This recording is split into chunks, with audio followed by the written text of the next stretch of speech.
said, in the view the mind has of its own ideas, which is the utmost light and greatest certainty we, with our faculties and in our way of knowledge, are capable of, it may not be amiss to consider a little the degrees of its evidence.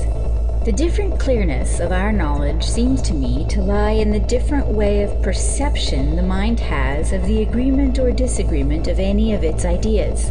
For if we will reflect on our own ways of thinking, we will find that sometimes the mind perceives the agreement or disagreement of two ideas immediately by themselves, without the intervention of any other. And this I think we may call intuitive knowledge.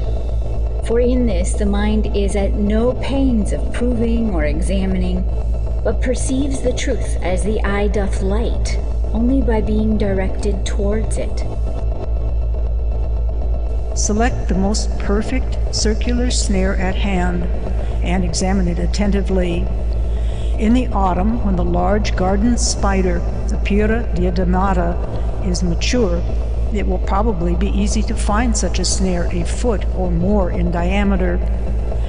It is stretched within an irregular frame of foundation lines of extra thickness and strength, and consists of a large number of radii or spokes connected by what appears to be a series of concentric circles, in reality a continuous spiral, like the hairspring of a watch.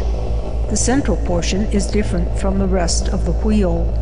Probably in the very center there is a vacant space, and round this a hub, consisting of a spiral line different in appearance from that of the main spiral.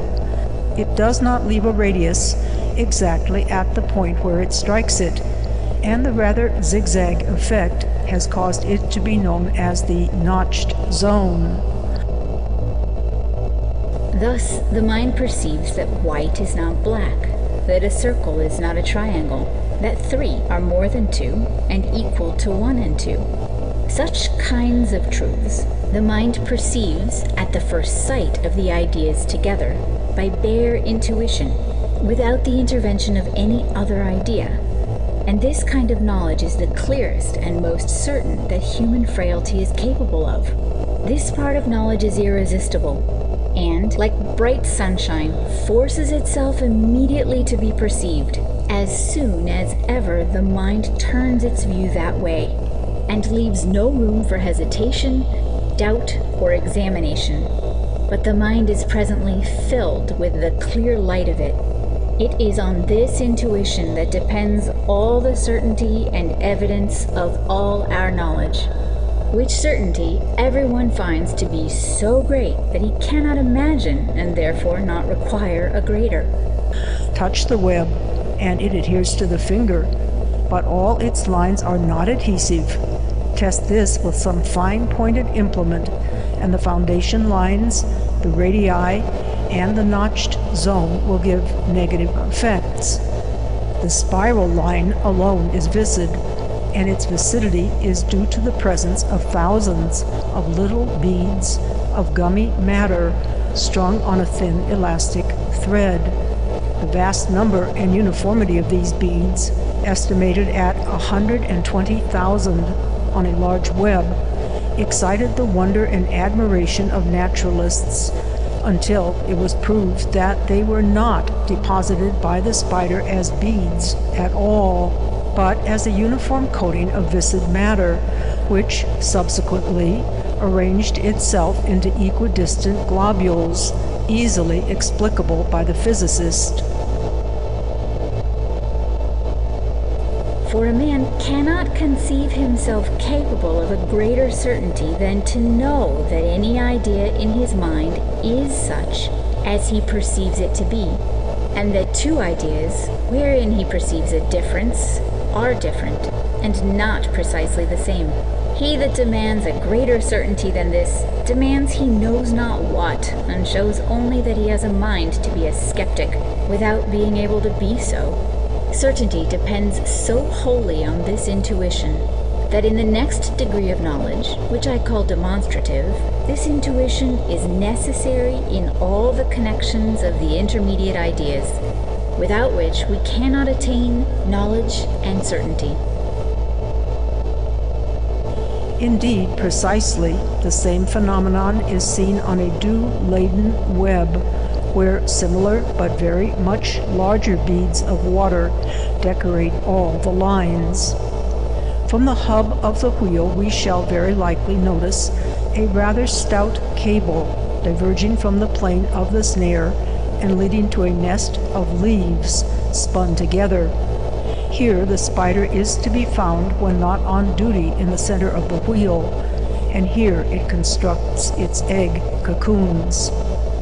This, then, is the complete circular snare, but we shall understand it much better if we watch the spider at work in its construction. The first business of the spider is to lay down the foundation lines.